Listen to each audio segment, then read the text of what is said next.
আজকে পোস্ট এডিটের নতুন যে এপিসোড, তাতে আপনারা জানেন যে আমরা বিভিন্ন মানুষের সঙ্গে, বিভিন্ন পেশার মানুষের সঙ্গে কথা বলি। আজকে এমন একজনের সঙ্গে কথা বলবো, তিনি তার জীবনে যে কাজই করেন সেই কাজটা করেন উইথ ফিনেস। এই ফিনেস সহ কাজ খুব কম মানুষ বর্তমানে করতে পারেন, কিন্তু তিনি করেন। এবং তিনি একটি সংস্থা তৈরিও করেছেন, যে সংস্থার নামও ফিনেস। বহুদিনের সংস্থা, আপনারা জানেন। আপনাদের অনেকের বাড়িতে হয়তো এখনো ফিনেসের তৈরি কোনো ইলেকট্রনিক গ্যাজেটও রয়েছে। আমার সঙ্গে আছেন প্রীতিময় চক্রবর্তী। প্রীতিময় দা, পোস্ট এডিটে তোমাকে স্বাগত জানাই। আচ্ছা, তোমার সঙ্গে এই ফিনেসের প্রসঙ্গ যে উঠলো, তুমি তো দীর্ঘ সময় ধরে একটা জায়গা তৈরি করেছ। কলকাতার প্রায় সব মানুষ তোমাকে চেনেন, অন্য রকম ভাবে চেনেন। তোমার সঙ্গে কথা বলতে বসলে প্রথমেই আমাকে একটা জিনিস বলবো, যে আজকে আমরা যারা মিডিয়াতে কাজ করেছি, তারা বিভিন্ন ক্ষেত্রে দেখেছি যে বিভিন্ন কর্পোরেট ইভেন্টে যখন আমরা গেছি, আমাদের বিভিন্ন রকমের গিফট দেয়া হয়, বা B2B অনেক গিফটিং ব্যাপারগুলো থাকে। এই যে কর্পোরেট গিফটিং, এইটা আগে নাকি একরকমের ছিল, তারপরে একটা সময়ের পর থেকে এটা বদলে গেল, ভ্যারাইটিস বাড়লো। এবং এই বাড়ার পেছনে তোমার অবদান কলকাতাতে একটা বেশ বড় সড়ো জায়গায় ছিল, এবং তুমি এরকম বহুজাতিক সংস্থার হয়ে তাদের গিফটিংয়ের ব্যাপারগুলোও দেখেছো। এই বিষয়টা নিয়ে যদি আমাকে একটু বলো, যে আজকেও তোমার যে তৈরি করা ধারাটাকে অনেকে বয়ে নিয়ে চলেছে, কি বলবে, যে হঠাৎ কেন এখানে একটা দুটো ঔদ্ধত্যের কথা বলতে হবে। প্রথম একদম একটা হলো, ঔদ্ধত্য ছাড়া আমি নই, সেটাও সত্য। একটা হলো যে কলকাতায় আমি চেঞ্জ করে দিয়েছি তা নয়, ভারতবর্ষেই আমি চেঞ্জ করে দিয়েছি। আচ্ছা, কর্পোরেট গিফটিং মানে অ্যাকচুয়ালি নিউ ইয়ারের গিফটিং নয়, কিন্তু আমরা প্রমোশনের গিফটিং করতাম। প্রমোশনের গিফট পৃথিবীর নানা দেশ থেকে আমরা জোগাড় করতাম, চায়নাতে নিয়ে বানাতাম। কারণ চাইনিজরা বলে যে তুমি একটা বাচ্চার ছবি দেখাও, আমি ওরকম একটা বাচ্চা দিয়ে দেবো তোমায়। নকলে ওরা এতটা এক্সপার্ট। আমি তখনও ছিল। আমি ইটালি থেকে কোনো মেলায় গেলাম, জার্মানিতে কোনো মেলায় গেলাম, ওই লাস্ট দিন না মেলার স্যাম্পল বিক্রি হয়ে যায়, সেগুলো একটা একটা করে কিনতাম, কিনে চীনে যেতাম, গিয়ে ফ্যাক্টরিতে বসে বলতাম এটা বানা, এটা বানা, এটা বানা। চীন যখন মডেলটা বানিয়ে ফেলতে পারতো, মোল্ডের খরচটা আমরা নিতাম, তখন মডেলটা নিয়ে আমার কলকাতার আমার একটা টিম ছিল, স্টলওয়ার্ডস। আমার টিমে সঞ্জয় সরকার বলে একটা ছেলে ছিল, মানে দেখলে তুই বুঝবি না, ও এখানে ধরবে, ওইখান থেকে ফুড়ে বেরোবে। একটি ছেলে ছিল খুব স্মার্ট, আমার বম্বে বাজার দেখতো, আমি ওকে খুব মিস করি। ওর নাম কুমারদীপ দত্ত। কুমার হচ্ছে গার্গীর ভাই, অবশ্য ভাই বোনের সম্পর্ক এখন খুব ভালো নয়। কুমার হচ্ছে কুমারের মেয়ে স্বস্তিকা, ও বোধহয় সিনেমায় এসছে এখন, বাচ্চা মেয়েটা সিরিয়াল করে, স্বস্তিকা বা কিছু একটা নাম। আচ্ছা, আমরা তো রাই ডাকতাম। কুমার খুব ভেরি ভেরি স্মার্ট ম্যান। তো আমি করিনি, করেছে ভাই এই রঞ্জন বলে আমার ছেলে ছিল, যে তামিলনাড়ু, মানে আজকে আমি যখন সিনেমার কাজ করতে গিয়ে তামিলনাড়ু, তেলেগু সিনেমা এদের সাথে মিশি, এই কয়েকদিন আগে মহেশবাবুর সাথে কথা হচ্ছিল, তখন আমার মনে হয় যে এইসব রাস্তাগুলো আমাকে রঞ্জনই চিনিয়েছিল তখন গিফট আইটেম বিক্রি করতে। শোনো, আমার একটা টিম ছিল, একা কিছু করা যায় না। আমি একটা ভারতবর্ষকে নতুন করে শেখালাম যে ভাই, তোর প্রোডাক্ট বেচতে হলে ডিসকাউন্ট দিয়ে বেচতে পারবি না, তুই সঙ্গে ইনোভেটিভ গিফট দে। প্রচণ্ড হেল্প করেছিলেন এক মহিলা, ওর নাম রীতা কিছু, উনি ITC এটা দেখতেন। আচ্ছা, দেখে আমার বললেন, প্রীতিময় আমার 555 লঞ্চ করবে, what can you give me? 555 of a brand, তার গিফট অত সহজ নয়। So we had to invent something and all. আমরা ওকে একটা লাইটার দিয়ে এনে দিয়েছিলাম 555 ব্র্যান্ডেড। সেই লাইটারটা is as good as a paper weight, wonderful দেখতে, দেখলে মনে হয় সোনার তৈরি। আচ্ছা, তারপরে সেই সূত্রে ইরা ওর নাম ছিল, হ্যাঁ ইরা, ইরেতা নয়, ইরা চ্যাটার্জি আমাকে তার মানে সেই সম্মানে বা সেই বিশ্বাস থেকে 14 কন্টেনার স্ট্রিট লাইটারের অর্ডার দিয়েছিল। Street 14 lighter container? পাওয়া যায়, হ্যাঁ, 14 container, make no mistake, huge huge huge for the whole country. For the whole country এটা আইটিসির একদিনের কনজামশন। আচ্ছা, হ্যাঁ, সো তাতে একটা মজা হলো এই ব্যবসাটা করতে গিয়ে। মজাটা হলো এই লাইটারগুলো যখন সারা ভারতবর্ষে চলে গেল, তারপর থেকে আমি ক্র্যাঙ্ক কল পেতে শুরু করলাম।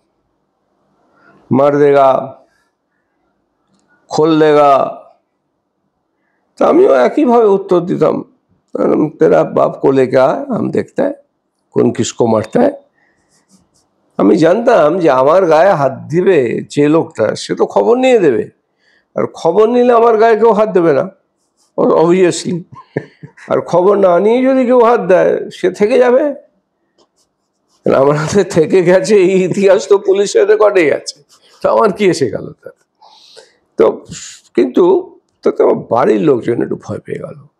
মাঝরাতে ফোন আসছে, তখন তো ওই সব ডায়াল ফোন, হ্যাঁ, মাঝরাতে ফোন আসছে, ও গালাগাল করছে, আমিও গালাগাল করছি, করে আমি নিশ্চিন্তে ঘুমিয়ে পড়ছি। আমার স্ত্রী ঘুমোতে পারছেন না, কি কেন তোমাকে কেন মারবে বলছে ইত্যাদিতে, যা হয় বাড়ির লোকদের।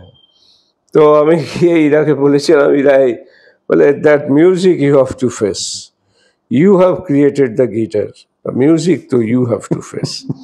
হাউএভার, ফলে গিফট আইটেমের যে কর্মটা, সেই কর্মটা কিন্তু আর ওই নিউ ইয়ার গিফট আর দিওয়ালি গিফটে বাধা রইল না। রোজ বেরোচ্ছে, কিছু না কিছু হচ্ছে। আইটিসি ওদের কিসের যে অ্যাক্স বলে একটা, ওই 8 নাইফ হয় না, সুইস নাইফ, সেটা বানিয়ে আইটিসিকে দিয়েছিলাম। তাও প্রায় 20 লাখ 30 লাখ হবে। এই আইটিসি না, সরি, হিন্দুস্তান লিভার। এইচএসএল করতে তো? হ্যাঁ, এইচএসএল সারা ভারতই করতাম আমি তখন। I was in a monopoly, লিকারও করতাম। লিকারে একটি ছেলে ছিল আমার বন্ধু, এবং একই সাথে সেও এক আধবার ধমক টমক দিয়েছে, খেয়েওছে। সে আজকে নেই, তাই আর তার নাম বলে তার পরিবারকে ইয়ে করবো না। ভালো, খুব ভালো বন্ধু ছিল। এবং লিকারের গিফট আইটেমে কিন্তু তার পারদর্শিতা আমার থেকে বেশি ছিল, কারণ সে দুটো জিনিস জানতো। একটা, গিফট আইটেমটা লোকালি প্রকিউর করতো, আর ওই লিকারে যারা কিনবে তাদের কি দিতে হবে ও জানতো। আচ্ছা, ব্যবসা তো ওটাও একটা বড় গুণ, কে কত টাকা ঘুষ খাবে ঠিক করো, সেটা আমি জানতাম না ভাই। আনফর্চুনেটলি সেটা আমাকে কেউ শেখায়নি। I have never been to that school. আমি তো লড়ে লড়ে উঠেছি, আমি তো ঘরে বসে উঠিনি, আমি তো লড়ে লড়ে উঠেছি। লড়াই করতে করতে করতে করতে 14 বছর বয়সে নকশালবাড়ি রাজনীতি করেছি। তো ফলে আমার জীবনধারাটাই ডিফারেন্ট। আমি কাউকে পাল্টে দিইনি। যে তুমি বলতে চাইছো যে ভারতবর্ষে চারা পাড়া, আমি কিচ্ছু করিনি, আমি পাল্টেছি। এই ব্যবসাটা করতে গিয়ে আমি পাল্টেছি। আমার গুন্ডা হওয়ার কথা ছিল, আমার ক্রিমিনাল হওয়ার কথা ছিল, আমি ভদ্রলোক হয়েছি। মানে এই ব্যবসাটা তোমাকে ভদ্রলোক করেছে? এই ব্যবসাটা না, অনেকগুলো ব্যবসা যা পরবর্তীকালেও করেছি। কিন্তু এই যে তুমি একটা ভিশনারির মতো তো কাজটা করলে, যে তোমার মাথায় এলো ভিশনারি না রে বাবা, মাল কামানোর দরকার ছিল। অভাবের সংসার, টাকা চাই, পাগলের মতো বেরিয়ে গেছিলাম চীনে। ছেলের তখন বোধহয় 1.5 বছর 2 বছর বয়স। বউকে জিজ্ঞেস করেছিলাম, আমি মাউসে তুমি দেশটায় চলে যাই, ওখানে আমার ভাগ্যটা খুলতেও পারে। বোকা বোকা কথা এখন মনে হয়। তো আমার বউ, যাও না, তোমার যেখানে ইচ্ছে হয় যাও। আমি গেলাম। আমার বউ সে একটা খুব প্রায় একটা আধা বিধবা জীবনযাপন করে। আমি শুনি সে পুজোয় বেরোয় না, সে কারোর সঙ্গে দেখা করে না, চুপচাপ থাকে, ছেলেকে স্কুলে দেয়, নিয়ে আসে। ঠিক আছে, আমরা মেনে নিয়েছিলাম সেটাকে। ও মেনে নিয়েছিল, আমিও মেনে নিয়েছিলাম। সুতরাং আমি কোনো ভিশনারি ছিলাম না। ভিশনারি হতে হলে যে মিনিমাম জ্ঞান গম্ভীরতা দরকার হয়, সেটা আমার ছিল না, কখনোই ছিল না, আজও নেই। আমি লড়াইটা করতে ভালোবেসেছিলাম। আমি লড়ে কি করে বের করে আনতে হবে, ব্যবসাটাকে কি করে করতে হবে, সেইটার জন্য অনেক পরিশ্রম করেছি, অনেক ঠকেওছি। না জেনে ব্যবসায় নামলে যা হয়, আমাকে তো কেউ গাইড করার ছিল না। আর ওই সময় যেটা হয়েছে যে তুমি যেমন সফল হয়েছো এই ব্যবসাটা করতে গিয়ে, তেমন ভাবেই তুমি যেটা করেছো যে তোমার খেটে তৈরি করা জায়গার থেকে তুমি ফিনিশ তৈরি করলে যখন, হ্যাঁ, ওখান থেকেই তো কম আমি ব্রাঞ্চ টাকাতে- আউট করলাম। চীনে এক মহিলা জেনি জোং বলে, জেনি বললো আমাকে, why not you become my partner. ওই জন্যই কি জেনিথটা ছিল? হ্যাঁ, জেনিথটাই তৈরি হয়েছিল প্রথমে। আচ্ছা, তারপরে ও বললো, why not you become my partner. What kind of partner? বললো, I will manufacture for you, I will give you full access manufacturing, এতে তুমি ঘুরে বেড়াবে, তুমি দেখবে ঠিক হচ্ছে কি হচ্ছে না। এটা চীনে খুব বিভৎস দুর্লভ সম্মান, এটা দুর্লভ। তোমাকে ফ্যাক্টরির ভেতরে ঢুকতে দেবে অত সোজা না। এবং তুমি তোমার মতন করে শ্রমিকদের সঙ্গে কথা বলবে। আমি তো কথা, ওদের ভাষা বলতে পারতাম না, যাই হোক বোঝাতাম ইত্যাদি ইত্যাদি। এবং সেইভাবে জেনি, তারপরও আরো দু একটা ছেলে, চং বলে একটা ছেলে তাইওয়ানের, ফ্র্যাঙ্ক বলে একটা ছেলে তাইওয়ানের, আমরা সব বিভিন্ন কারখানায়, আমি এই জেনির থিওরিটা, জেনির মডেলটা অন্যান্য কারখানা দিতে শুরু করলাম, যে আমার থেকে, আমায় যদি বিক্রি করতে হয় আমায় অ্যাক্সেস দিতে হবে। আচ্ছা, আমায় অ্যাক্সেস দিতে, তো ওরা অ্যাক্সেস দিলেন। মনে হয় বিউটিফুল প্রোডাক্ট এনেছিলাম, একটা ক্যামেরা। তুই জানিস বোধ, আমি এক জীবনে ফটোগ্রাফার ছিলাম। হ্যাঁ, ফটোগ্রাফিটা তুমি করতে। ক্যামেরার উপরে একটা লোভ ছিল, একটা ক্যামেরা আমরা বার করেছিলাম, সে বোধ হয় 15 টাকা দাম তার, ছবি উঠতো। মানে 15 টাকা? 15 টাকা দাম তার, এক্সাইজ ডিউটি ফিউটি দিয়ে বোধ হয় 22 টাকায় আসতো। আমরা 50 টাকায় বেচতাম। কাস্টমার লাফিয়ে কিনতো, কাস্টমার বাড়ি গিয়ে ছবি তুলে ছেলে পেয়ে, সেটা দারুণ ওঠে তো, 50 টাকায় ছবি উঠছে, আর কি ভাবা যায় না এখন। তো এভাবেই, এটাকে ভিশনারি বলে না, এটাকে বলে যে জীবনের একটার পর একটা স্টেজ পেরিয়েছি। এই করতে করতে জেনেরই একটা কারখানায় ওরা ইলেকট্রনিক তৈরি করে, ডিভিডি ইত্যাদি। সে সময় রূপা চিরকালই আমার খুব ঘনিষ্ঠ বন্ধু। গাঙ্গুলি? হ্যাঁ, আচ্ছা। রূপা আমাকে খুব ইন্সপায়ার করলো, আরো বেশি প্রোডাক্ট আনো, আরো কিছু করো, আরো টাকা লাগাও, অমুক তমুক। তারপর আমাদের এটা খুব, এসি খুব সাকসেসফুল ছিল, আমাদের air conditioner was very very successful. কিছুদিন আগে রূপা বললো ওর বাড়িতে রিনোভেট করেছে, 12টা না 13টা এসি ফেলে দিয়েছে, একটা ফেলেনি। সেটা ফিনেসের। কেন ফেললে না? সেন্টিমেন্ট না কোনো আমার প্রতি তোমার ইমোশন, হোয়াট? বললো না, এটা খারাপ হয় নাই, এটা খারাপ হয় নাই, এটা খানিকটা ওর স্নেহ হতে পারে, ভালোবাসাও হতে পারে, অসম্ভব ভালোবাসতো এরা আমায়। আর তখনকার সিনেমার জগৎটাই অন্যরকম ছিল। হ্যাঁ, সেটা তো না। এই যে তুমি যে তখন ওগুলো আনতে, বা এই কম পয়সায় মানুষের কাছে একটা সাধ্য পূরণের যে জায়গাটা তাদের হতো, কম সাধ্যের মধ্যে হয়ে যেত, এইটা যে সেই সময়ে চীন একটা তার বড় জায়গা, চিনি জায়গা, চিনি জায়গা, কোনো বড় ছোট না, চিনি জায়গা। এবং আজকেও চিনি জায়গা, আর আজকে 2025-এ এসে আমাদের আজকেও চিনি জায়গা। আমার সঙ্গে ওদের যোগাযোগ আছে, কথাবার্তা হয়, নিয়মিত যোগাযোগ আছে। আমার যে ম্যানেজার ছিল তার সাথে আমার প্রায় কথা হয়। কোভিডের পরে কিছুদিন ওকে পাইনি, ওদের ওখান থেকে কোভিডটা শুরু হয়েছে, ধরেই নিয়েছিলাম যে ও কোভিডে মারা গেছে, ছবি টবি বাড়িতে টানাবো ভাবছিলাম। তারপরে একদিন ওকে আমি ফোন করলাম, সেদিন ধরলো, টানা ফোন ধরেনি প্রায় 3-4 মাস, ধরলো, হাই প্রীতিময়, পিটার। ওরা আমার পিটার বলতো, ওই প্রীতিময় উচ্চারণ করতে পারে না বলে আমার ইংলিশ নাম ছিল Peter. Yes, how are you alive? Oh yes, very much. তারপর থেকে ওর সাথে এখন প্রায় কথা টথা হয়। চীন কিন্তু চীনেই আছে। চীন যে ভারতের সাথে, চীন কি কোথাও তুই দেখেছিস যে বলেছে ভারতের সঙ্গে ব্যবসা করবো না? না, কোথাও বলেনি। কখনো বলেছে পাকিস্তানের সঙ্গে ব্যবসা করবো না? কখনো বলেনি। চীন ব্যবসায় বিশ্বাস করে। চীন কিন্তু ভারত পাকিস্তানের যুদ্ধে ঢুকবে না। যুদ্ধের সময় দু দলকেই যদি আর্মস দিতে হয় দেবে। হ্যাঁ, সেটা তো for them it is a business, as simple as it is. আর এই যে একটা হার্ডকোর বিজনেস মেন্টালিটি বা তোমার যেটা তৈরি হয়েছিল, সেইখান থেকে একদম মানে কোট আনকোট বাংলা ছবি, যেখানে সিনেমা জগৎ যেটাকে লোকে লস মেকিং বিজনেস বলে, তুমি এরকম একটা প্রফিট মেকিং বিজনেস থেকে তোমার মাথায় না, এইটা এলো এটা কেন না, যে? এটা ঠিক ব্যাখ্যা না। ব্যাখ্যাটা হলো 2008 সাল ব্যবসায়ী হিসেবে আমার জীবনে না এটা খুব ব্যতিক্রমী সাল। 2008-এর আগস্টে চায়নাতে অলিম্পিক হয়েছিল। অশোক দা তো আমার গুরুদেব, অশোক দাশগুপ্ত। অশোক দা আমার সুযোগ দিলেন, আনকল ফর। আমি ভাবতেই পারিনি এই সুযোগটা আমার জীবনে কোনদিন আসবে। বলে, তুমি তো সাংবাদিক ছিলে, না খবর লিখতে পারবে? আমি বুঝিনি উনি কোথায় যাচ্ছেন। আমি কলকাতায় এসেছি, আর কলকাতায় অশোকদা বাড়ি যেতাম, তখন মদ্যপান করতাম। অশোকদা ভালো ভালো মদ খাওয়াতেন, হ্যাঁ খুব ভালো লাগতো। কেমন আমি বললাম যে দাদা মানে হ্যাঁ কেন লিখতে পারবো না? পারবো। হ্যাঁ লেখালেখি তো করছোই, খবর লিখতে অসুবিধে কি? স্যার দাদা কোন খবরটা লিখতে হবে? বললো চীন অলিম্পিকটা কভার করতে হবে। আমি দাঁড়িয়ে উঠেছিলাম, আমি কি বলছেন কি?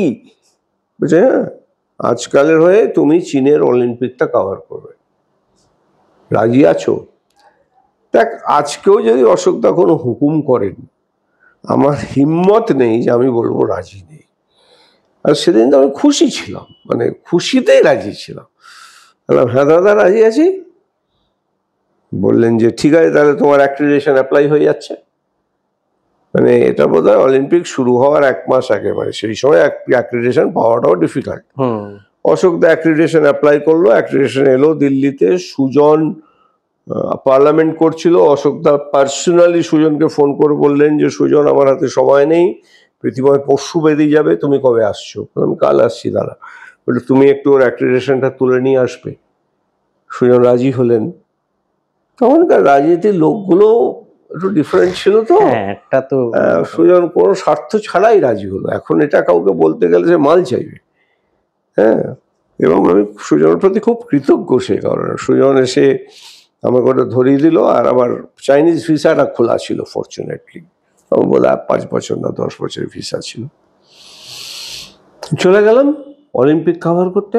কি অদ্ভুত, সেখানে পৃথিবীর সমস্ত বড় বড় সাংবাদিক ঘুরছে। কলকাতা থেকে অনিন্দ জানা, এক কলম লিখলে আমাদের মতো কালকা যোগীরা ফুটে যাবে, রাইট? তো অনিন্দ আমাকে খুব মানতো, শ্রদ্ধা করতো, ভালোবাসতো। আমিও এয়ারপোর্টে গিয়েই ওকে রিসিভ করেছিলাম, আমার কোনো বইয়ে ও লিখেও ছিল সেটা। তারপর শুরু হলো খেলা।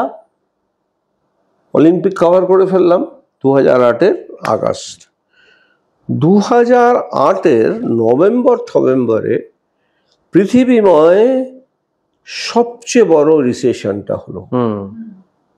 কেমন আমরা ভেঙে চুরে চুরমার হয়ে গেলাম। আমার তখন সমুদ্রে গোটা 8-9 জাহাজ ভর্তি মাল আসছে। রিসেশনের ফলে ডলারের দাম বেড়ে গেল। সুতরাং আমার মালের দাম, আমার তো খেলাটাই ছিল যে I am the cheapest and the best. তো ডলারের দাম বেড়ে যাওয়াতে আমি আর চিপেস্ট নয়। সেদিন একটা সিদ্ধান্ত নিতে হয়েছিল।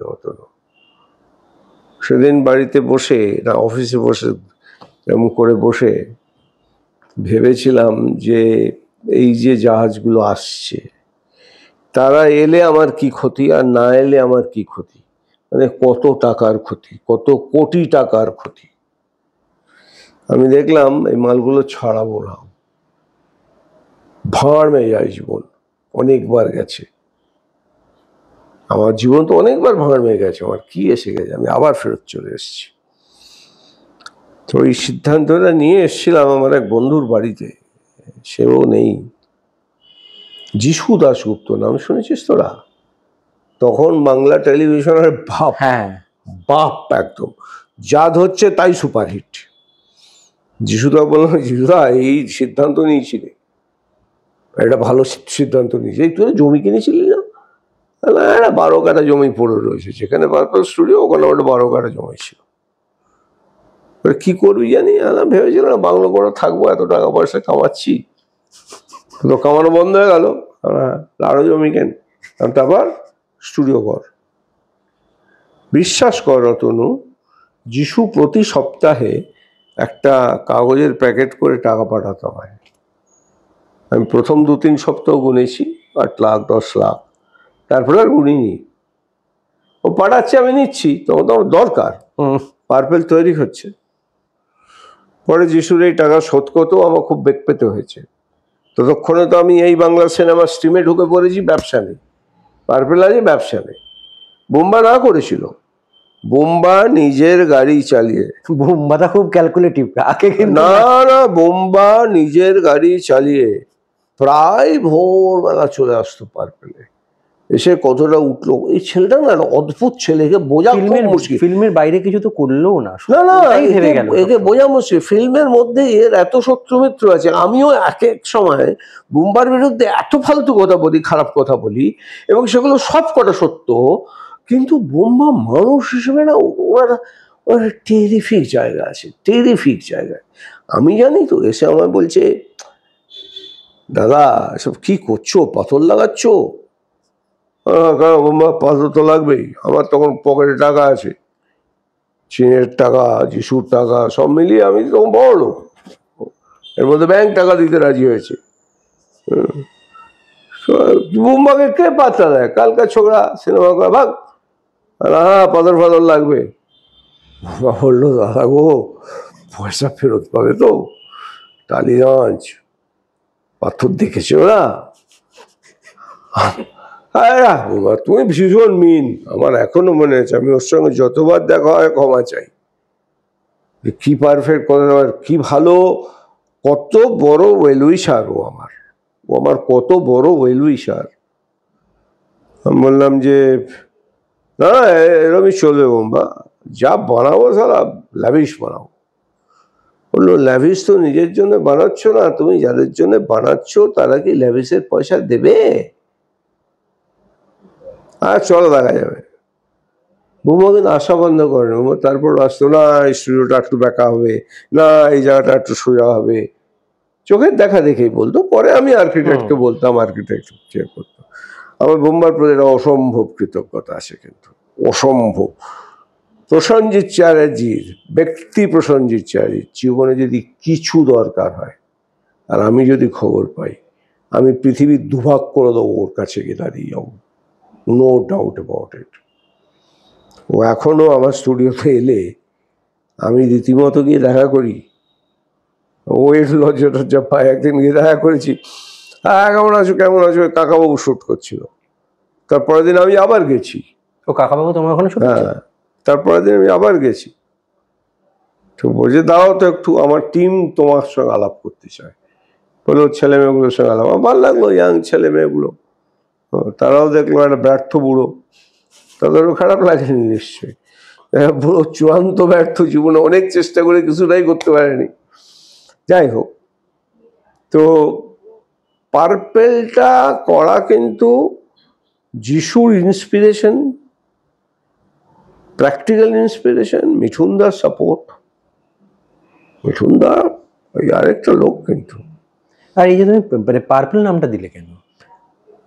সে সময় ট্রিকায়া গ্রে বলে একটা কোম্পানি, বিজ্ঞাপন কোম্পানি খুব ভালো করছিল সারা ভারতে, ট্রিকায়া গ্রে। আচ্ছা, আমাদের একটা কোম্পানি ছিল পার্পেল অ্যাডভার্টাইজিং। আমরা তো অ্যাকচুয়ালি বিজ্ঞাপনের কাজ করবো ঠিক করেছিলাম, সেটাই সেই কোম্পানিটাই এটাকে লঞ্চ করলো। আচ্ছা, ফলে এর নাম পার্পেল হলো। আর এইটা যখন তুমি লঞ্চ করলে, এটা তো যে একটা সৌমিত্র চ্যাটার্জির নামে একটা রেখেছো না? সৌমিত্র? না না, এগুলো সব বাইরের কথা। আমি সৌমিত্রদাকে অফার করেছিলাম, সৌমিত্র বললো পাগলামি করো না। বোম্বাকে আমি খুব সিরিয়াসলি, আমি খুব ছোটবেলায় শুনতাম যে জীবন্ত অবস্থায় মূর্তি হয়েছে পেলের। আমার খুব ইচ্ছে ছিল যে পার্পল স্টুডিওতে ঢুকলে বোম্বা চ্যাটার্জিকে প্রণাম করে ঢুকতে হবে। আমি বোম্বার একটা অবক্ষ মূর্তি তৈরি করেই ফেলেছিলাম। বোম্বা এসে আমাকে বললো, এটা প্লিজ তুমি যাবে রেখো না এখানে, প্লিজ, তোমার শত্রু বাড়বে, আমার তো শেষ হয়ে যাব আমি, তুমি এটা রেখো না। আমি তখন বুঝিনি, আমি ভাবলাম কি এরকম ছেলে রে বাবা, এরকম কেন বলছে। এখন একটু হাড়ে হাড়ে বুঝি। তোকে পরের এপিসোডে হাড়ে হাড়ে বুঝিও, এগুলো হাড়ে হাড়ে বুঝি। তো আলটিমেটলি যখন তুমি ঋতুর নামে কিছু করিনি, ঋতুর নামে একটা মেকআপ রুম করবো ঠিক করেছিলাম, ঋতুর ছবি টবি দিয়ে। ওই এক পাগলি তো, হ্যাঁ দাদা এটা তো আমারই, তোমারটা মানে আমারই, তুমি আমার নাম লিখবে কেন করে ওই নিজেই কেচিয়ে দিল।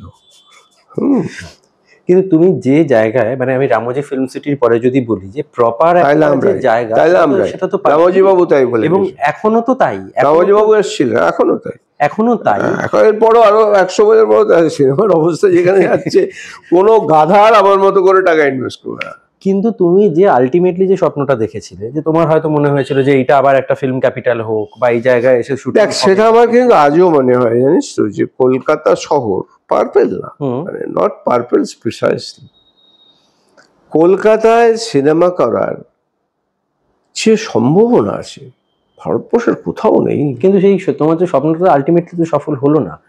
এই মুহূর্তে দাঁড়িয়ে তুমি কি? আমি না, আমাকে ডাক্তার অবশ্য 3 বছর আগে বলেছিল 6 মাসে মারা যাবো, আমি মারা যায়নি তো, বেঁচে গেছি। আবার ওই যে বলি গাড্ডায় পড়ি আর উঠে আসি, হ্যাঁ ওই গাড্ডাটা থেকে উঠে এসছি। আমেরিকায় ছেড়ে দিয়েছো তো? হ্যাঁ একদম, গত 4 বছর ছুঁইনি, একদম ছেড়ে দিয়েছি। আমার তো সিরোসিস, সেটা এখন তো একদমই তোমার ওটা বন্ধ, একেবারে সুস্থ থাকাটাই দরকার। হ্যাঁ অনেক খেয়েছি তো, খেয়ে সারা লিভার পচিয়ে দিয়েছি, আর কত খাবো, তাও সিঙ্গেল মল্টই তো খেতাম, সিঙ্গেল মল্ট খেয়ে লিভার, লোক ধেনো খেয়ে পচিয়ে দিয়েছি, ঠিক, আমি সিঙ্গেল মল্ট খেয়ে পচিয়ে দিয়েছি, চল, সেটা that is no issue is, সেটা এখন আমি খুব চেষ্টা করছি যে পশ্চিমবঙ্গে, আমার ধারণা this can revive to be a very good shooting hub. Shooting হবে কিন্তু স্টুডিও লাগে না, এখানে পার্পলের কোনো স্বার্থ নেই।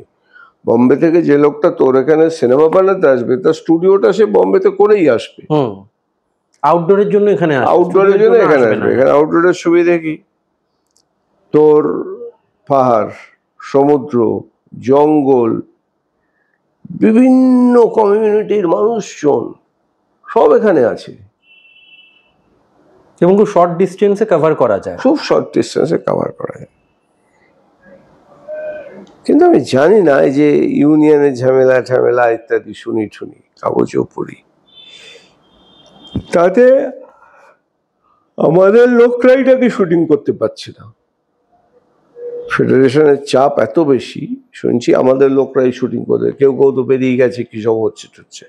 পরমের মতো ট্যালেন্ট, সে এখন এইসব করছে।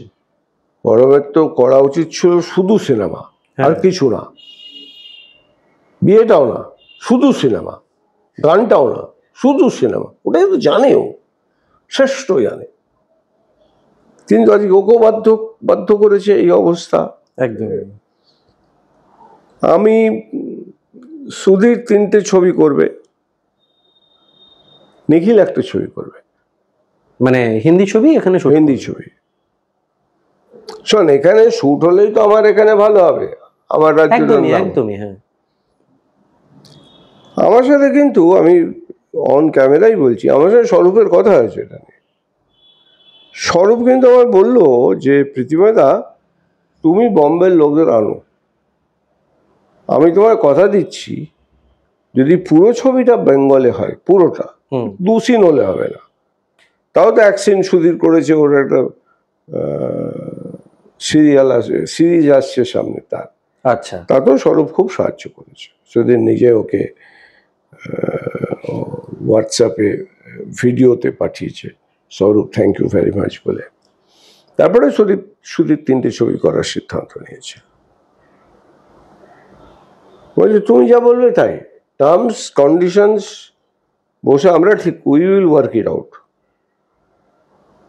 যখনই আমি লোকাল লোকদের সঙ্গে কথা বলছি এটা নিয়ে, আরে বাবা তুমি চেনা, আমি মনে মনে বলি এদের অনেকের চেয়ে বেশি আমি স্বরূপকে চিনি, স্বরূপকে আমি খুব ছোট দেখেছি। অরূপ এখন আমার খুব একটা পছন্দ করে না, সম্প্রতি কেন করেন আমি জানি না, নানা কথা বলে নাকি আমার নামে। কিন্তু অরূপ স্বরূপ ওরা আমার খুব ঘনিষ্ঠ ছিল, মানে অরূপ তো আমার খুবই ঘনিষ্ঠ ছিল, স্বরূপ অরূপের ভাই, ওইভাবেই দেখতাম। স্বরূপ আমার সঙ্গে ফেরেববাজি করবে এটা আমি বিশ্বাস করি না, যতক্ষণ ও না করে। ফলে সুধীরের 3টে ছবি, নিখিলের একটা ছবি, আরো হয়তো 2-1টা বড় ছবি ঢুকবে, 25-26-এই ঢুকবে। এই যে এই ছবিগুলো যেগুলো বাংলায় আসছে, এর পেছনে তো তোমার একটা জায়গা থেকেই যাচ্ছে, এটা আমার প্যাশন। এবার এইখানে এই যে তোমার জায়গাটা থাকা, আমি এটা একবার তোমায় জিজ্ঞাসা করার ইচ্ছা যে, এবং শুধুমাত্র যে ঢুকছে তুমি, মানে এক্ষেত্রে তো তুমি একজন জাস্ট এজেন্টের কাজ করছো তা নয়, এরা সবাই তোমার বন্ধু, এটা প্যাশন, এবং তোমার এরা বন্ধু। মানে আমি যদি এই যে রিসেন্টলি যে তোমার ফিল্ম ফেস্টিভ্যাল করলো, ফ্রেঞ্চ ফিল্ম ফেস্টিভ্যাল, সেখানে এই যে নাসির জি বলো কি সুধীর, তোমার ডাকেই এসেছে, বলে আর কেউ ডাকলে আসতো না একদমই। মানে এই যে শোন, বেঙ্গল থেকে আরেকটা লোক ডাকলে আসতো, সে লোকটা ডাকবে না, তার নাম গৌতম ঘোষ। মানে হিজ নো স্মল, গৌতমের পক্ষে কাউকে বলা ডিফিকাল্ট, হিজ নো স্মল, অবশ্য মানুষ। নাসির, সুধীর, অনুভব, অনুরাগ কাশ্যপ, হুমা কুরেশি, এই যে সব লোকগুলো এলো এবং 3-4 দিন থাকলো, সারাদিন আমার সঙ্গে ঘুরছে। নাসির তো 5 মিনিট ছাড়েনি আমায়, 5 মিনিট ছাড়েননি উনি আমায়। কেমন? এটা কিন্তু প্রীতিময় বলে, একদম। এটা তুই আমার দম্ভ বল, আমার ঔদ্ধত্য বল, আমার গৌরব বল, যাই বল, এটা তৈরি করেছো। এটা তো মানে তৈরি করিনি, এটা কোথাও একটা কমন লাইকিং কাজ করেছে, কোথাও কমন। আমি নাসিরকে তৈরি করবো কি? না, তোমার যে রিলেশনশিপটা তুমি তৈরি করে গত 15 দিন বোম্বে ছিলাম, 6খানা ফোন করলাম, একবারও ধরলো না। আজকে শুনলাম ইউপিতে শুট করছিল। আচ্ছা, নাসির ইজ লাইক দিস, আমরা সবাই জানি। আমরা তো নাসিরকে দরকার হলে বিমানকে দিয়ে বলাই আজকাল। সব পিতাই তার পুত্রের প্রতি একটু দুর্বল। আমার পিতাও ছিলেন এটা, মানে এত খারাপ পুত্র, তার প্রতিও তার দুর্বলতা ছিল। না এটা কিন্তু এখানে এই যে তোমার এদের সঙ্গে এই সম্পর্ক, হানসাল মেহতার সঙ্গে তো তোমার খুব দারুণ। কিন্তু হানসালের সুবিধা কি, হানসাল কথা কম বলেন, খুবই কম কথা বলেন, আর হ্যাঁ মানে হ্যাঁ, হ্যাঁ মানে হ্যাঁ, ওটা জীবনে না হবে না। এদেরকে দিয়ে কখনো তোমার মনে হয়নি যে এদেরকে একটা বাংলা ছবি করানো? কারণ আমি বলছি যে ভাষা না জেনেও তো করেন, যেমন সিনেমাতে ভাষা বলে কিছু নেই। মাজিদি হিন্দি ছবি করে গেলেন, না বুঝেই করে গেলেন। সিনেমাতে ভাষা বলে কিছু নেই। মণিরত্নম রোজা করেছে, ডোন্ট ফরগেট ইট। তামিলিয়ানরা হিন্দি বলে না, মণিরত্নম রোজা করেছেন। এ কিচ্ছু এসে যেন ওরা সে হিন্দি করুক না, ওরা হিন্দি করে বলুক যে আমার রাজ্যে শাসন আছে, ওরা হিন্দি করে বলুক আমার ফেডারেশন বন্ধুপ্রীতি আছে, ওরা হিন্দি করে বলুক যেখানকার মানুষরা আমাদের ভালোবাসে। এনাফ।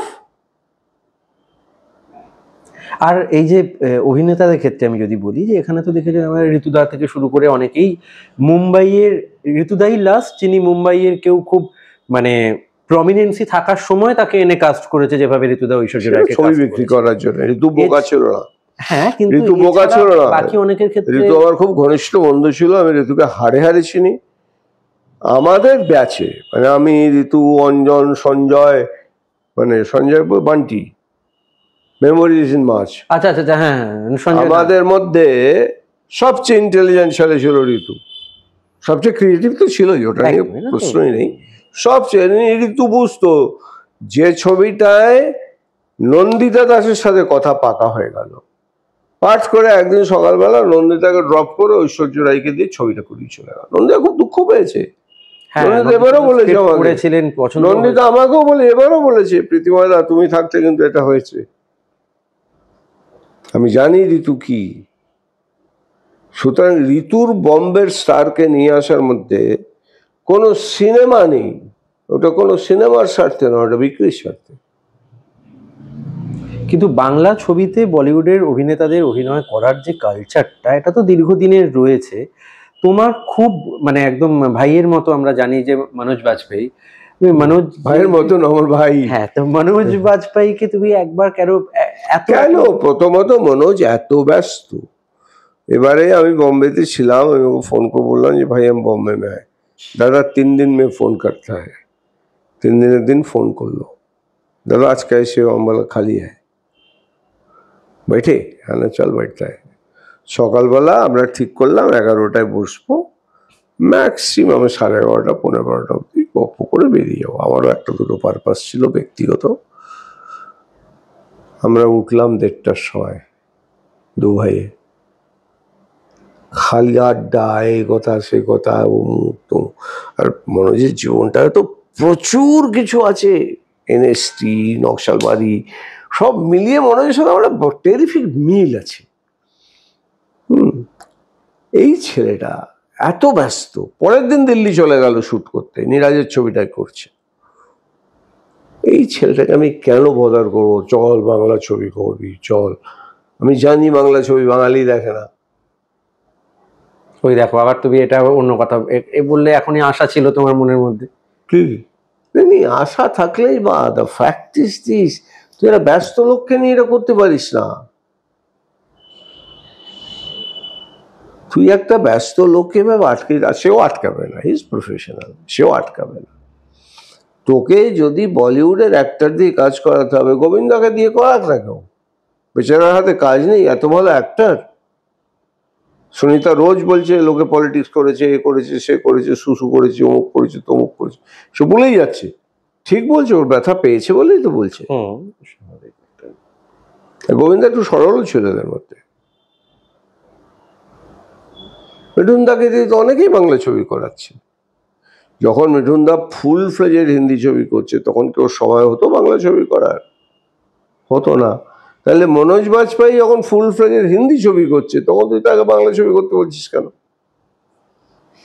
তাহলে মানে আমাদের যে জায়গাটা, বাংলা আমাদের জায়গাটা কিন্তু, আমাদের শোন, আমাদের অভিনেতা নেই এটা সত্যি কথা নয়।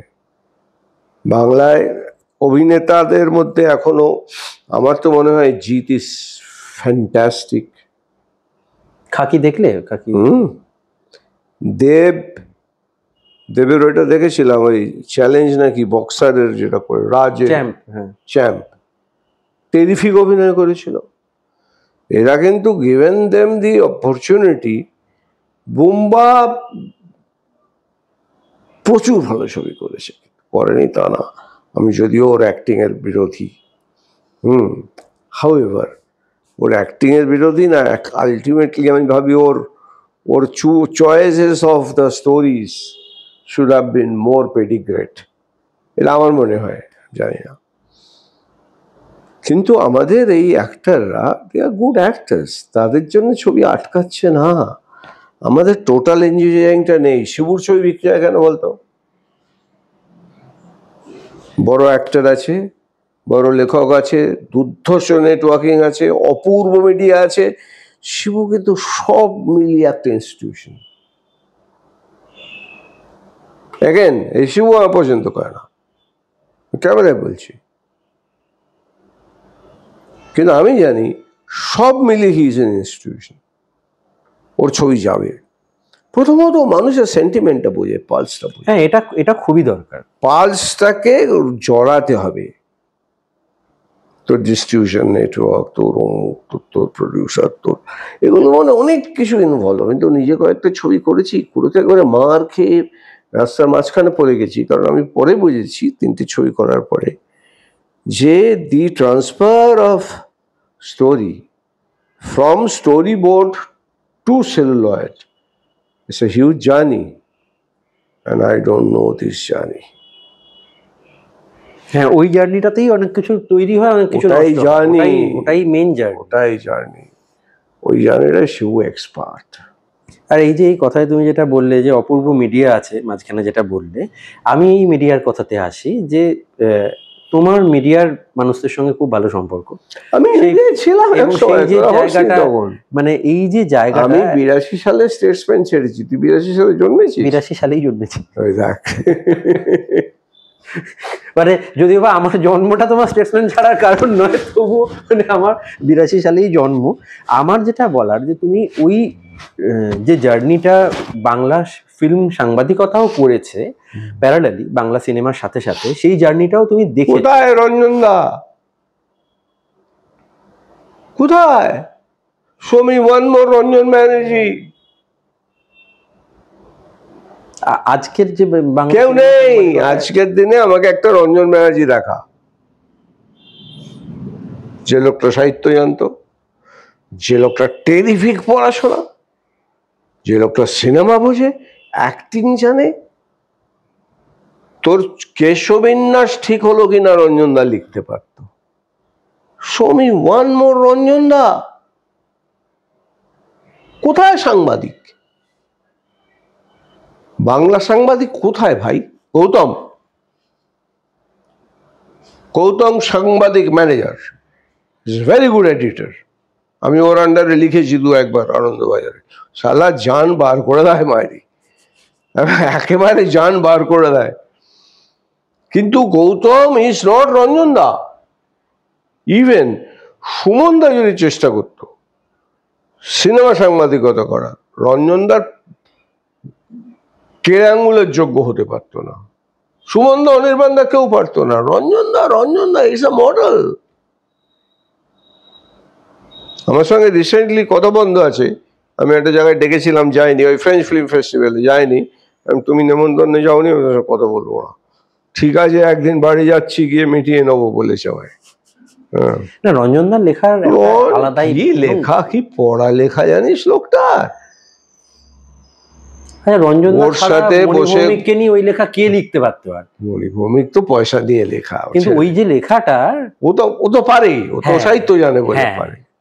ও কম্পকে নিয়ে লেখাটা পড়েছিস? রবীন্দ্রনাথ ও কম্পর প্রেম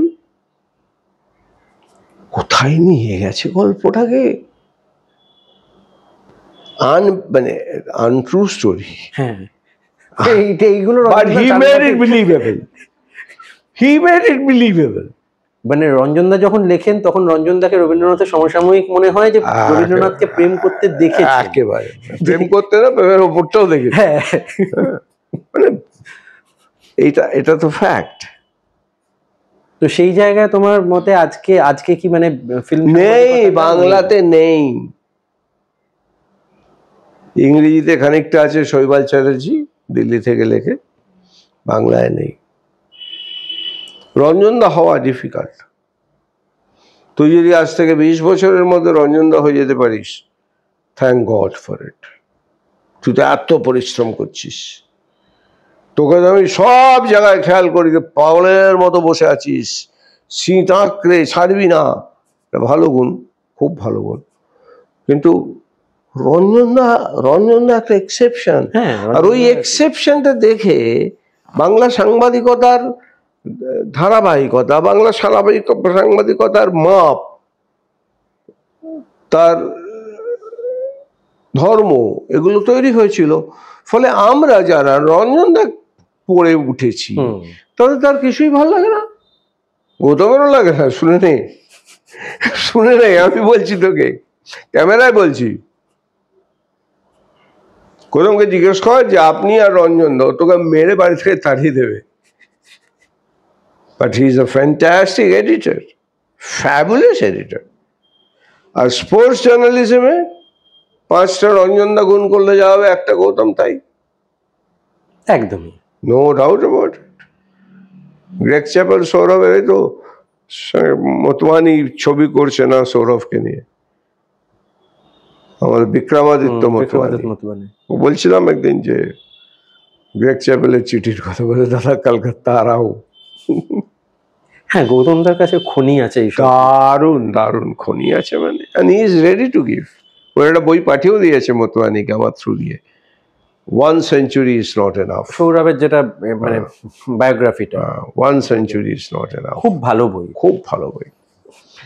তুমি আমাকে গৌতমের মজাটা হচ্ছে এটা, বাংলা ইংরেজি দুটো লিখতে পারে, আর সমান দক্ষতায়, অসম্ভব ভালো এডিটার। জীবনে লিখতে যাস না, ওর আন্ডারে মরে যাবি কিন্তু, বলে দিলাম।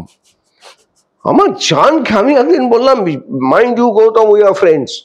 বললো, mind you, here you are writing for me, my newspaper will pay you for that, so I need the best. পরিষ্কার বলে দিল আমায়। টেরিফিক প্রফেশনাল, অসম্ভব বন্ধু একটা। আপদে বিপদে পড়লে গৌতমের চেয়ে ভালো বন্ধু নেই। কিন্তু সিনেমা সাংবাদিকতাটা ওর সাবজেক্ট নয় বলে আমি মনে করি। আমি ওকে 1000 বার বলেছি, হয়তো আবার আগামীকাল বলবো, কিন্তু তাতে ও রাগ করে, দুঃখ পায়, আমাকে ফেলে দেয় না। এই যে বন্ধু আর স্টার, এই দুটো কথায় আমি একটা তোমার কথা বলি যে অনেক ক্ষেত্রে হয়, তোমার ক্ষেত্রে অনেক বেশি হয়েছে, অনেক ক্ষেত্রে যে এই স্টারেরা তোমার বন্ধু হয়েছে, আবার অনেক ক্ষেত্রে তোমার কোনো বন্ধু একটা টাইমে গিয়ে হয়তো স্টার। প্রথমত যে বন্ধু সে কখনোই আমার কাছে স্টার না। তাহলে সুধীর মিশ্র আমার বন্ধু হতো না, ওর চেয়ে বড় স্টার তো নেই। সিম্পল লোক, একটা ইন্ডিয়ান গাড়ি চড়তো, সেদিন অবধি আমি জোর করে একটা বিদেশি গাড়ি কিনিয়েছি ওকে। ক্যা হোগা দাদা, থোড়া আগে জায়গা ক্যা, এই হচ্ছে ওর থিওরি। হ্যাঁ, দুপুরবেলা ওর অফিসে গেছিস কখনো? না। ওয়ান্ডারফুল। ওর অফিসটা একটা মাঠ, জানিস, মাঠ, ত্রিপল দিয়ে ওপরে লাগিয়ে রেখেছে, গোটাগত পুরোনো দিনের চেয়ার টেবিল, সেখানে বসে অফিস চালায়, এই সব মাল বার করে, সেখানে বসে ও তানাব বানায়। কেমন? আমার যদি কেউ বন্ধু হয়, সে কোনোভাবেই স্টার না, সে আমার মতন আরেকটা লোক, আমার থেকে লম্বা, সুধীর। গৌতম আমার থেকে দেখতে সুন্দর,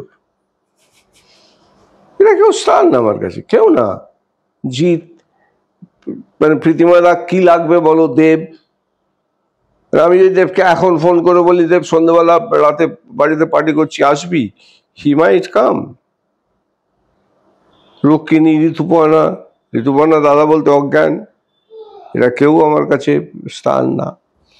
যদি বলিস যে এই স্টারদের থেকে ডিফারেন্সিয়েট জীবনকে কি করে করা যায়, সেটা আমি সম্প্রতি করেছি। একটি ছেলে নাটক করত, সে আমার খুব খুব ঘনিষ্ঠ ছিল। আচ্ছা। সারাদিন আমার সঙ্গে, আমরা একসঙ্গে থাকতাম। তাকে নিয়ে গিয়ে সুমনদার সঙ্গে আলাপ করানো, অনির্বাণদার সঙ্গে আলাপ করানো, তার প্রেস পাবলিসিটিকে তুলে ধরা, এবং তার অসম্ভব মেধা, পরিশ্রম সব একাকার করে সেই ছেলেটি বিখ্যাত হলো ব্রাত্য বসু বলে। এই ব্রাত্য বসু কিছু কাল পরে মন্ত্রী হয়ে গেল। মন্ত্রী হওয়ার পরে আমারই কোনো একটা বিপদে আমার বাড়ির লোককে খবর পাঠিয়েছিল যে ওকে যেন ফোন করা না হয়, ও মন্ত্রী তো, ওর অসুবিধা হচ্ছে। আমি সেদিন বলেছিলাম যে তোর সাথে এই জীবনে আর কথা বলবো না, বলি না, কিন্তু তাতে ওর মেধা, ওর পরিশ্রম, মানে ওই তো আমাকে পড়তে শেখালো। আমাকে মারিও পুজো আমি প্রথম বাংলায় পড়েছি, গডফাদার, ব্রাত্য বই দিয়েছিল, বলেছিল তুমি এটা বাংলায় পড়ে নাও, পরে ইংরেজিটা পড়তে সুবিধা হবে। ও যে কত সুন্দর ট্রেন আপ করতে পারে। আমি লোকে বলে, আমার বহু ঘনিষ্ঠ বন্ধু বলে, তোরা অনেকেই বলিস ব্রাত্য মেড বাই মি, না, আই এম মেড বাই ব্রাত্য। আমি তো আমার দিকে কি পেলাম দেখবো। And the last made is fantastic, কি করে নিষ্ঠুর হতে হয় আমায় শিখিয়ে দিল। জীবনে যে কোনো সম্পর্কই সম্পর্ক নয়, এটা ব্রাত্য, আমাকে ব্রাত্যকে যদি আমি না চিনতাম, জানতামই না। আর এইখানে আমি একটা জিনিস বলি যে এই যে তোমার লাইফের এত ঘটনা, এত বন্ধু, সম্পর্ক, ভালো খারাপ বিভিন্ন রকমের ঘটনা, রাজনৈতিক জীবন, এখন তো আমরা দেখছি দীপ প্রকাশন একটা সুন্দর বিজ্ঞাপন দিচ্ছে আমাকে প্রীতিময় চক্রবর্তীর মানে জীবনী আসছে। এরা ইতিহাস 10-12 বছর আগে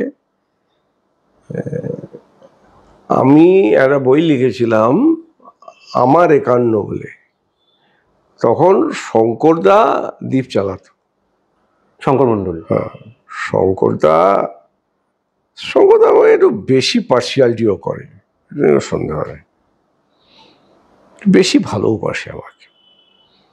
শঙ্করদার তত্ত্বাবধানে বইটা টেরিফিক বিক্রি হয়। এবং শঙ্করদা তখন আমার বলেন যে দেখলেন তো প্রতিমাদা, আপনার বই বিক্রি হয়। এবং অনেকের মানে যেসব নামগুলো বলেছিল সেগুলো বলার আমার আস্পর্ধা নেই। কেমন তারপর ছেলেটা এই কি নাম, দীপ্তাংশু, সব পেছনে পড়ে গেছে। তুমি কেন আমার বায়োগ্রাফি কে পড়বে? তোমার বড় ধারণা নেই, মানুষ তোমাকে কিরম ভাবে জানতে চায়, সবার একটা কৌতূহল আছে তোমায় নিয়ে, এ আছে সে আছে। তারপরে আমি না একটা বায়োগ্রাফি লিখছি। এখন লিখতে গিয়ে আমার খারাপ লাগছে না, লিখতে গিয়ে মনে হচ্ছে যে okay, I am in a position to look back. জীবনে তো কখনো কখনো পেছনে তাকাতে হয়। যদিও আমার জীবন শেষ হয়ে গেছে, আমি যে অসুখে, না আমি যে অসুখে অসুস্থ হাড় গাড্ডায় পড়লে বেরোতে পারবো বলে মনে হয় না। কিন্তু ওই গাড্ডাটায় পড়ার আগে বইটা শেষ করে যেতে চাই। না, তুমি এই যে একটা কিছু লেখা, নিজের জীবন নিয়ে লেখা, নিজের জীবন লিখলে তো অনেক ধরো অস্বস্তিকর অধ্যায়গুলো ফিরে ফিরে দেখতে আমার নেই, কারণ আমার তো কখনো অবৈধ প্রেম ছিল না, 1 নম্বর কথা। আর থাকলেও আমি লিখতাম না। ধর আমার যদি প্রেম থাকতো তাহলে সেই প্রেমিকার এতদিনের সন্তানাদি থাকতো। আমি তোর বাচ্চাগুলো, তাদের বাচ্চাদেরকে, তাদের জীবনটাকে নষ্ট করে দেওয়ার জন্য আসিনি পৃথিবীতে। আমি লিখতামই না, ওই ব্রেভারি আমার মধ্যে নেই। ফরচুনেটলি আমি এত খারাপ দেখতে ছিলাম এবং এত আউটস্পোকেন ছিলাম, লোকের মুখের ওপর কথা বলতাম। আর আমার গালাগালি তো বিখ্যাত, সবাই জানে। আমার মতো কিস্তি কেউ করতে পারে না। হ্যাঁ, আমি যাকে তাকে তার মা কি ছিল, বাবা কি ছিল, সব বলে ফেলে, মানে কোনো রকম অসুবিধা। ফলে যে মেয়েকে আমার পছন্দ হতো, সফিস্টিকেটেড, পড়াশোনা জানে, একটা দোকানে সিগারেট খায়, এই ক্লাসটা, তাদের কাছে তো আমি মানে অচ্যুত। ফলে আমার জীবনে প্রেম হলো না। আমাকে গৌতম একদিনও একটা কোনো মহিলাকে নিয়ে কথা হচ্ছিল, হলো মেয়েটাকে না আমার ভাল লাগতো। স্লট তো আলাদা গুরু, দাদা ভাবে, সত্যি তাই, স্লট আলাদা, একদম আলাদা। সুতরাং আমি স্লটে পড়িনি। ফলে আমার ব্যক্তি জীবনে প্রেম বা এক্সট্রাম্যারিটাল এসব নিয়ে লেখার মতো কিছু নেই। তার বাইরেও তো অনেক। এবারে আমি যে সময় রাজনীতি করেছি সে সময় গোটাগত খুন করেছি, সেটা লিখেছি, প্রমাণ সহ লিখে দিয়েছি। আমার বায়োগ্রাফি পড়ে পাওয়া যাবে। পুলিশ মেরেছি, একটা জোরদার মেরেছি, সেটা লেখা আছে। আচ্ছা, সেখানে নো হোল্ডস ব্যাড। কি করবে এই বয়সে? আমি একদম শেষ যে জায়গাটাতে আসবো সেটা হচ্ছে যে তোমার কথাতেও বোঝা গেছে, বা তুমি এর মধ্যেও বলেছো, আর আমরা সবাই জানি যে তুমি একজন আদ্যন্ত বামপন্থী মানুষ। আমি একজন নক্সালাইট, মেক নো মিস্টেক। মেয়ে সেনকে নিখিল আডবাণী কাকে আলাপ করে বলে প্রতিমাদা ওয়াজ আ নক্সালাইট। নিখিল, Naxalite never was, naxalite is. बोले ताला आपसे बात करना भी तकलीफ है। हमें तकलीफ तो है ही। जातो कि सुधीर के बल ही वॉज एन नक्सलाइट, तो बाहर कर देवे ওখান থেকে। बोले हम जो था वही हा। वो এত বড় সেলিব্রিটি, ও বলতে পারে না যে আমি নকশাল হয়। আমার মতো তো অসুবিধা নেই, ওর প্রচুর আমার মতো সুবিধে নেই, প্রচুর অসুবিধে আছে, পিছু টান আছে, মিডিয়া আছে, গাঁ করে লাফিয়ে পড়বে, ইত্যাদি ইত্যাদি হবে। বলে हम जो था वही হয়। তো ওই যে তোমার রাজনৈতিক যে সময়টা, রাজনীতির যে সময় তুমি একদম, এবং 14 বছর বয়স থেকে তুমি রাজনীতিটা করেছো বললে, তো 14 বছর বয়সে পুলিশ প্রথম টের পেয়েছে, তার হয়তো এক আধ বছর আগে শুরু করি। আমার খুব প্রিয় বোন আছে জানিস, খুব প্রিয় বোন। ও মানে আমার মানে কি বলবো, অসম্ভব প্রিয় বোন, আমার খুঁড়তুতো বোন। ও আমার থেকে 1 বছরের বড়। আমাদের দুজনের মধ্যে খুনসুটি হয়, কোনোদিন ও বড়, কোনোদিন আমি বড়, 1 বছরের ডিফারেন্স তো। আমি কখনো বলি আমার স্নেহের বোন, ও কখনো বলে আমার আদরের দাদা, এইসব চলতে থাকে। বহুকাল পরে, এত যুগ যাওয়ার পরে একদিন ও সাহস করে আমায় জিজ্ঞেস করলো, আচ্ছা বলতো, তোর তো সব ছিল, তুই মাঝখানটা গেঁজে গেলি কেন? ওর ওই যে দুঃখটা ছিল যে আমি পলাতক, আমি ইত্যাদি প্রভৃতি, এবং লোকে তো আরো হাজার কথা বলতো, খুনে ডাকাত যা ইচ্ছে তাই বলতো। তো আমি বললাম, না রে, আমি না ঠিক গেঁজে যাইনি, আসলে তোর জীবনের ধারা আর আমার জীবনের ধারা দুটো আলাদা হয়ে গেছিল। দেখ, আমরা আবার এক হয়ে গেছি, ভাই বোন তো। তো ওর নাম সুজাতা। ও বললো, না সেটা ঠিক বলেছিস জানিস, কিন্তু তুই ওটা না, তুই ওরকম না হলেও ভালো হতো। মানে আমরা ভাই বোন এমন ছিলাম যে স্কুল জীবনে স্কুল পালিয়ে ভাই বোন মিলে গানস অফ নেভারুম দেখে এলাম। আনবিলিভেবল। এখন বুঝি সুজাতা বোধহয় বুঝতো যে ওই যে মহিলা যারা আমার প্রেমিকা হবে বলে আমি ভেবেছিলাম, তারা হবে না। ফলে বোন হিসেবে নারী সঙ্গ দিত আমাকে আর কি, চল আমার সঙ্গে চল, তোর সাথে কেউ যাবে না, আমি যাবো, চল। আর ও খুব ভালো ছিল পড়াশোনায়, ও ইংরেজি ঠিংরেজি জানতো তারও। ফলে ওর সঙ্গে ইংরেজি সিনেমা দেখতে গিয়ে আমি আর তখন মানে প্রথম দিকে ওর দিকে তাকাতাম, ও হাসলে আমি হাসতাম, হ্যাঁ, কিন্তু পরে করতে করতে মানে মানে প্রচুর সিনেমা দেখেছি আমি আরো একসাথে। Bridge on the river Kwai, guns of Navarone, আর প্রচুর প্রচুর, ওয়ান আফটার দ্য আদার। তো লাইট হাউসের লোকরা চিনতো, ভাই বোন এসছে, ব্রাদার সিস্টার, ব্রাদার সিস্টার বলতো। তো আমি না ইংরেজিটা শিখে গেলাম জানিস, শিখে গেলাম মানে সাহেবের মতো না, মানে হ্যাঁ, যেটা মানে ম্যানেজেবল ইংরেজিটা আমি জানি, আমি ইংরেজি সিনেমা দেখি। আজকে জীবনে সেটা কি কাজে লাগে, ধর আমার যারা বম্বের বন্ধু বান্ধব, মূলত নিখিল, সুধীর, অনুভব, এরা, হানসাল, পণ্ডিত, সারা পণ্ডিত একদম, এরা তো সিনেমা নিয়ে যখন গল্প করে তখন তো আমার মনে হয় আমি একটা অন্য ওয়ার্ল্ডে আছি, এবং কখনো কখনো আমি দুটো একটা কথা বলতে পারি, তখন মনে হয় ওই দেখাটা কাজে লাগে। হ্যাঁ, ওই অন্য ওয়ার্ল্ড থেকে আমি একটা নিজের ওয়ার্ল্ডে ফিরতে পারলাম। নিজের পৃথিবী তো সবচেয়ে আপন। আর এইখানে দেখো, তোমার একটা বৈপরীত্যের জায়গা বলি, যেরকম যে কটা নাম আমরা বললাম, যে সুধীর মিশ্রা, অনুরাগ কাশ্যপ, অনুভব সিনহা, হানসাল মেহতা, মনোজ বাজপেয়ী, এরা একটা ধারায় কাজের, প্রত্যেকের সৌরভ শুক্লা আরেকটা লোক, একটা ধারার কাজের জায়গায়। আর তোমার আরেক খুব ঘনিষ্ঠ বন্ধু হচ্ছে অনিল কাপুর, তাকে আমরা আরেকটা জায়গায়, অনিল পণ্ডিত ছেলে, শোন, অনিল খুবই পণ্ডিত ছেলে, অনিল অসম্ভব disciplined in life. Anil Kapoor is the only commercial hero of Indian cinema যার চরিত্র নিয়ে কোনো দাদা একটা দাগ কাটতে পারেনি আজ অব্দি। Have you ever thought of Anil Kapoor being a hero of that Mr. India, right? একদম। There is no scandal against his personal life in spite of this Indian journalism exists. যারা অমিতাভ বচ্চনকেও ছাড়েনি, right? They could not say a single word about against him. He's so disciplined. কিন্তু এই যে অন্য ধারার ছবি নিয়ে আলোচনা কি অনিলের সাথে হয়? Anil understands cinema as good as Sudhir understands. কিন্তু ওই ধারার ছবিতে তাহলে আমরা এখানে না, ধর তুই সাংবাদিকতা করিস, আমি তোকে বললাম তুই ক্রিকেট খেলি না কেন, বললে না ভাই আমার সাংবাদিকতা করতে ভালো লাগে তাই করলাম, ক্রিকেট চেষ্টাই করিনি। অনিলেরও তাই, অনিল বিশ্বাস করে he will die as a hero, Jeet বিশ্বাস করে তাই, জিৎ তাই বিশ্বাস করে, তাই ডাই অ্যাজ আ হিরো, বোম্বা তাই বিশ্বাস করে। আর সেই জায়গায় মনোজ বাজপেয়ীদের বিশ্বাসটা আবার আলাদা।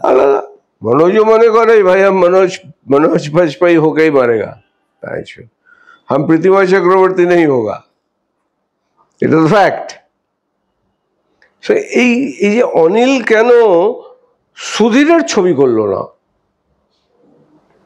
এইটার এই প্রশ্নের কোনো ঠিক উত্তর নেই, সুধীরও দিতে পারবে না। তাও তো সুধীর অনিলকে নিয়ে ছবি করেছে, সুধীর বলেই করেছে, ক্যালকাটা মেল। ক্যালকাটা মেল, রানী মুখার্জি। আর কলকাতাকে মানে খুব ভালোভাবে দেখানো হয়েছিল। হ্যাঁ, সুধীর তো কলকাতার প্রতি ওর একটা দুর্বলতা আছে। He was initially married with a Bengali girl. আচ্ছা, ওই যে কৃষ্ণ মুখার্জি মেয়েটা, সুদীপা মুখার্জি নাকি নাম ছিল, সুমিতা, জানা নেই ঠিক। Good girl. ওকে কালকেও কোনো সিনেমা দেখলাম। তারপরে সুধীর ওর শাশুড়ির হাতে মাছের ঝোল রান্না শিখেছে, এখনো রাঁধে। আমি গেলে রাঁধে, দাদা মাছের ঝোল বানাচ্ছি বলে বাংলা বলার চেষ্টা করে। ওর এরা বাঙালিদের ওপর খুব টান আছে। ওই যে কলকাতায় এসে 3টে ছবি করব, এর মধ্যে একটা হতে পারে যে আমার ওকে উস্কানি, ওর জীবন ব্যতিব্যস্ত করে দিয়েছি কলকাতা চল করে। দ্বিতীয়টা হতেও পারে যে ওর কলকাতার প্রতি একটা অসম্ভব টান আছে। এই যে মুহূর্তে তোমার কি মনে হয় যে তুমি তো ফেস্টিভ্যাল যখন করো, তো তখন এই যে ফ্রেঞ্চ ফেস্টিভ্যাল হলো, এত আমরা বাইরের ছবি দেখি, বা আমাদের কলকাতা ফিল্ম ফেস্টিভ্যালেও প্রচুর বাইরের ছবি আসছে, তো আমাদের যে বাংলা ছবি একটা টাইমে তো প্রচুর ছবি বাইরে যেত এবং অল ওভার দ্য মানে ওয়ার্ল্ড ফেস্টিভ্যালে সমাদৃত হয়েছে। হঠাৎ করে সেই জায়গাটা কমে গেল। এখন তোমার লাস্ট বেশ কয়েকটা বছর দেখতে গেলে, যে আমি অস্কারে পাঠানোর কথা বলছি না, যে অন্তত লাস্টের যে কানসেই যাচ্ছে না, সেইখানে যে নমিনেটেড হওয়ার যে কানসেই যাচ্ছে না ভাই। কেন মানে কেন বাঙালি পরিচালকরা কানসে কি ছবি হচ্ছে সেটা দেখতেও কানস অব্দি যায় না। ছেড়ে দে, তোর ছবি গেল না, তুই যা, তুই শেখ, তো সব জানে।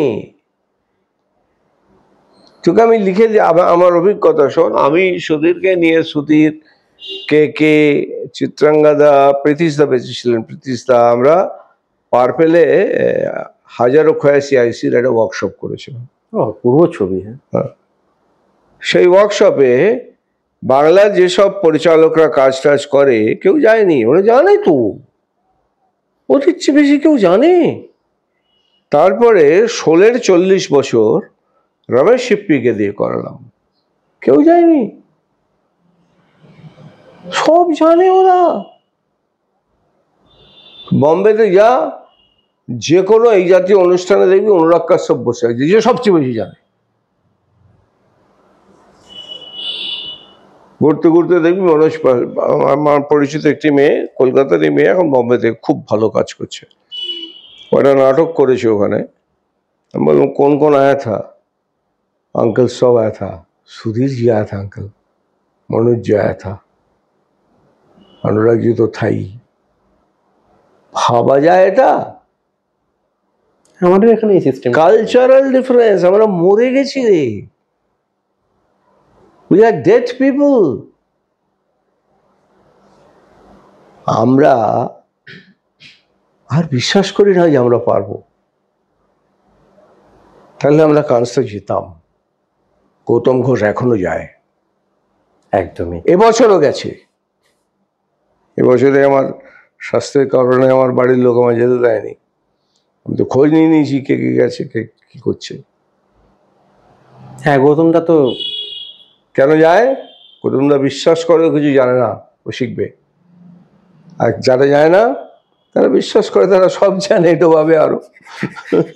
টার্মিনেটর 5 দেখেছি, তাতে একটা ডায়লগ আমার মনে আছে, আইল বি ব্যাক। যেটা তোমার জীবনে বারবার, এটা আমার জীবনে বারবার হয়, আইল বি ব্যাক। আর এই যে এই মানে যেরকম সিনেমা তুমি বললে যে সিনেমা, বাংলা সিনেমা করে তুমি ডুবেছো, বা এটা অনেকেই যারা করেন তারা এটাই হয় বেশিরভাগ ক্ষেত্রে। একটা জিনিস যেটা, যে অনেকেই যেটা বাংলা ছবির প্রবলেম বলছেন, যে বাংলা ছবির সিঙ্গেল স্ক্রিন বন্ধ হয়ে গেছে। তুমি যেরকম একটা টাইমে এরকম ভাবে ভেবে একটা স্টুডিও করেছিলে, এরকম কি প্রীতিময়তা সম্ভব যে মানে কোনোভাবে যে নন্দনের স্ট্রাকচারে, যেখানে কম পয়সায় মানুষ কেউ করবে না, আর মানুষ বেরোচ্ছে না।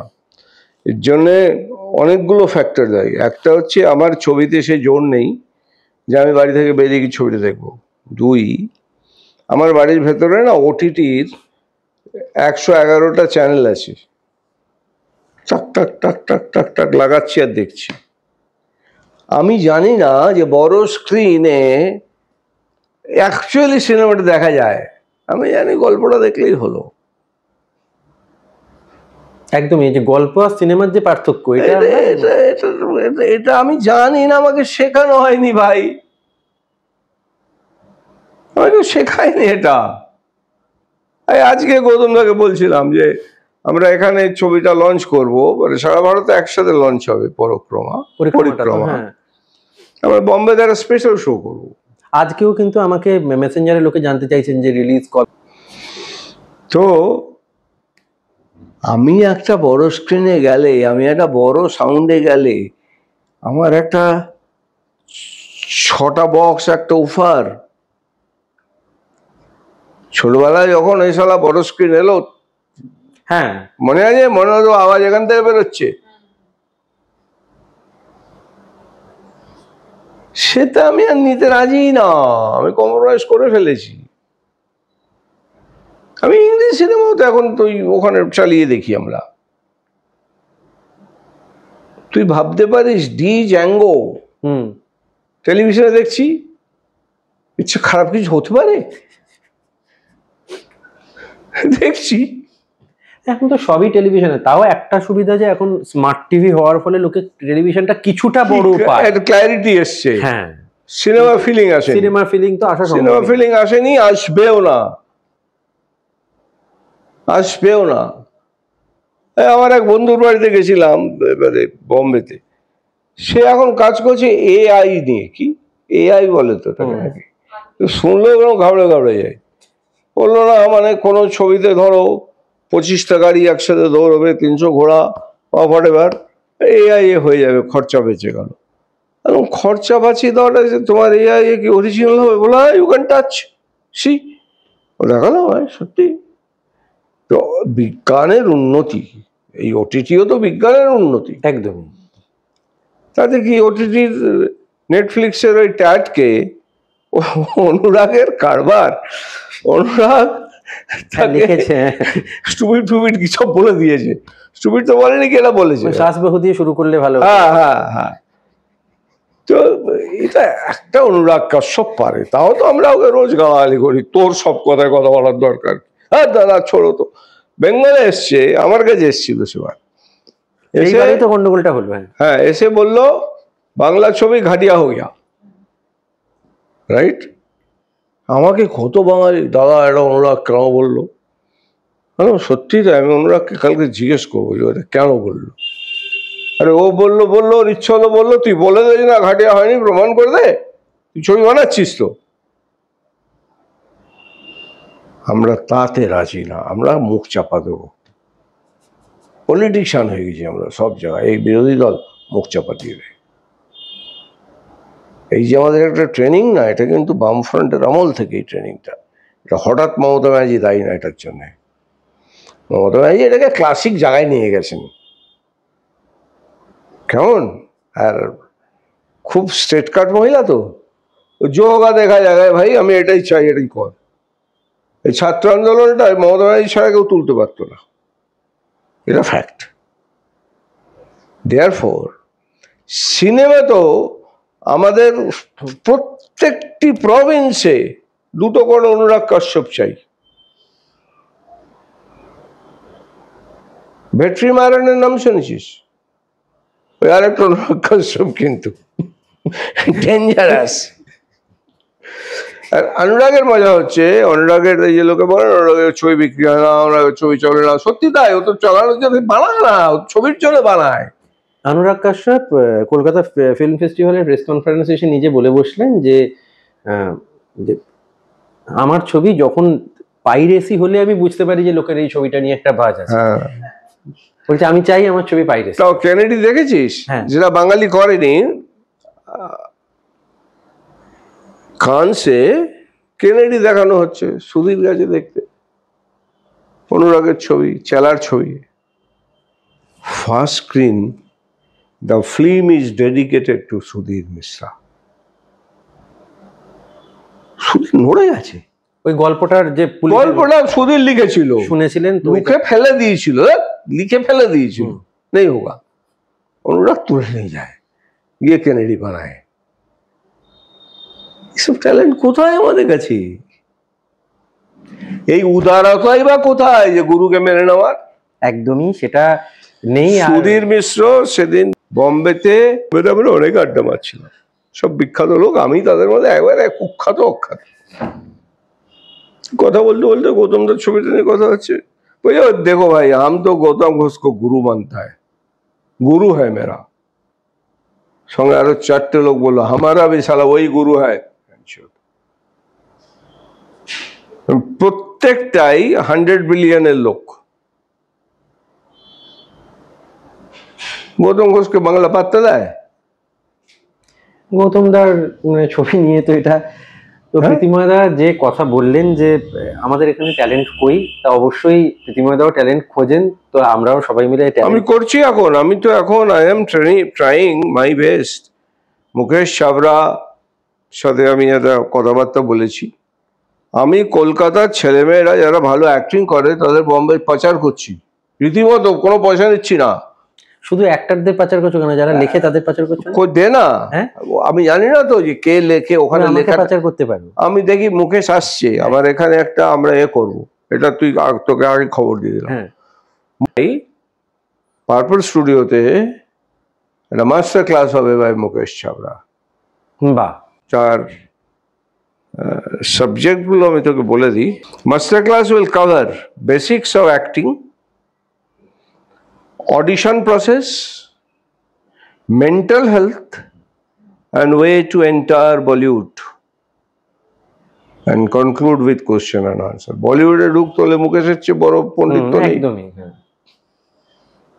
আমরা ছিলাম, একজন বিখ্যাত ছিলেন কি বলে স্টার, তোরা যাকে সুপারস্টারটা, আমি তাকে বললাম দেখো তুম বলেগা তুম नंबर 1, सलमान बोलेगा हम भी नंबर 1 है, बच्चन साहब आगे बोलेगा नंबर 1 हम है, लेकिन कास्टिंग में बोलना ही पड़ेगा नंबर 1 मुकेश है।